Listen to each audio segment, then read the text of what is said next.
Assalamualaikum warahmatullahi wabarakatuh. Sekarang saya akan menjelaskan mengenai tanda dugaan kehamilan, tanda tidak pasti kehamilan, dan tanda pasti kehamilan. Ini perlu diketahui agar kita dapat mengetahui apakah ibu itu hamil atau tidak.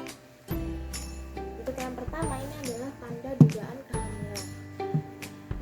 Jadi, tidak semua ibu yang mengalami tanda-tanda yang saya sebutkan nantinya itu positif hamil, tapi ini hanya dugaan kehamilan.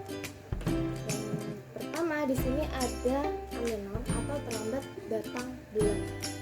Nah, karena konsepsi dan nidasi itu menyebabkan tidak terjadinya pembentukan follicular dan ovulasi, sehingga menstruasi ini terlambat gitu. Nah, dengan kita mengetahui HPHT atau hari pertama haid terakhir, itu kita dapat mengetahui HPL atau hari perkiraan hamil dengan rumus Legel.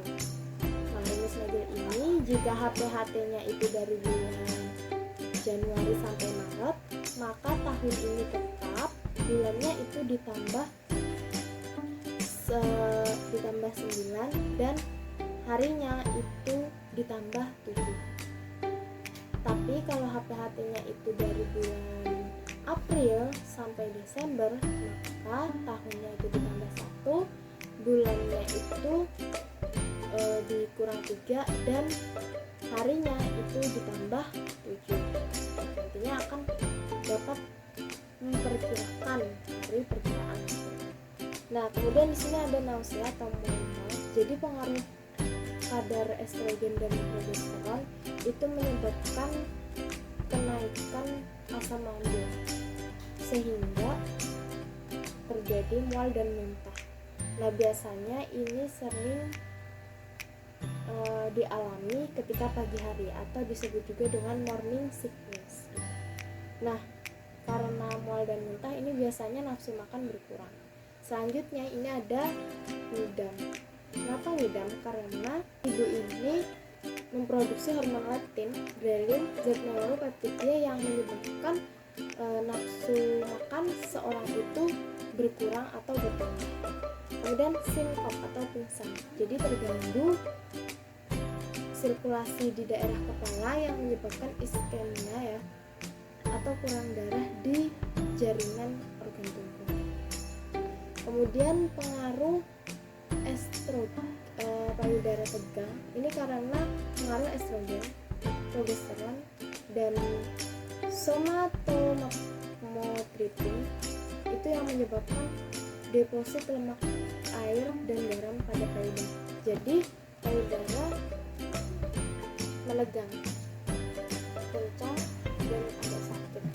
Kemudian di sini ada sering mixing, karena terjadi desakan rahim ke depan ya. Jadi sering mixing, tapi biasanya pada triwulan kedua ini akan hilang sendirinya. Kemudian ada konstipasi atau sembelit. Kenapa bisa sembelit? Ini karena pengaruh progesteron yang menghambat peristaltik usus. Ada juga pigmentasi kulit. Ini keluarnya melanoporstimulating hormon hipofisis anterior. Akhirnya terjadilah pigmentasi kulit yang biasa terjadi di sekitar pipi, dinding perut, sekitar payudara, dan juga ini tadi ya, sekitar pipi, sekitar wajah. Kemudian ada epilis dan juga varises. Ya, sama, ini juga karena pengaruh hormon estrogen dan progesteron. Kemudian ada tanda tidak pasti kehamilan. Ini di sini rahim membesar sesuai tuanya umur kehamilan. Jadi misal rahim ini membesar, itu belum tentu seorang wanita itu mengalami kehamilan. Kemudian ada tanda Hega, yaitu pelunakan pada daerah ictus uterus, sehingga pada penekanan itu mempunyai kesan lebih tipis dan uterus itu mudah difleksikan melalui benang. Ini melalui tangan ya, bisa difleksikan. Ini umur teraba itu umur kehamilan 6 minggu dan jelas pada 7 sampai 8 minggu. Kemudian ada caprice, itu adalah perubahan warna keunguan pada selaput lendir vulva dan bagian organ kewanitaan perempuan. Kemudian ada tanda pisket, ini adalah pembesaran uterus. Ini pembesaran uterus pada kejurusannya, uterus ini tumbuh lebih cepat pada tempat yang pantasnya. Selanjutnya ada tanda Brown Fix. Nah, ini dia dengan meraba uterus, diraba uterusnya, ditekan janin dan akan terlihat ini melenting dalam uterus. Ini volume ketuban lebih banyak. Biasanya akan teraba ini pada umur kehamilan 20 minggu. Nah, kemudian ini teraba balotan. Ini ya, teraba balotannya di rahim. Dan ini pemeriksaan tes biologis kehamilan positif sebagian atau kemungkinan positif palsu. Jadi belum tentu pemeriksaan tes biologis ini benar ada, maksudnya belum tentu positif hamil atau kemungkinan positif palsu. Nah, kemudian ada tanda pasti kehamilan. Di sini tanda pasti kehamilan itu dengan USG, tespek juga, kemudian bisa dengan gerakan janin dalam rahim serta merasakan denyut jantung janin.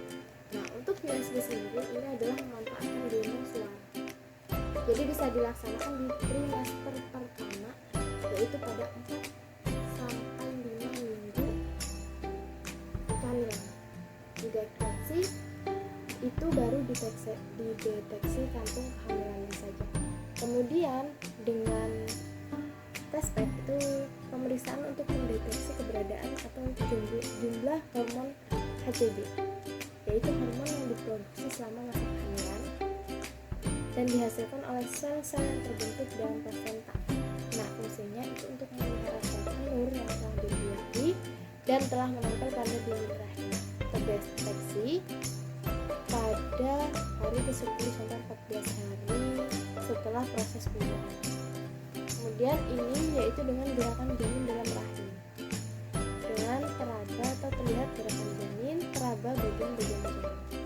Denyut jantung janin ini didengar dengan stetoskop linek, alat kardiotografi, Doppler, dilihat dengan ultrasonografi, dan pemeriksaan dengan alat canggih yaitu Röntgen untuk melihat kerangka janin. Jadi penting untuk mengecek ya, apakah memang benar-benar hamil atau tidak. Mungkin cukup sekian dari saya. Wassalamualaikum warahmatullahi wabarakatuh.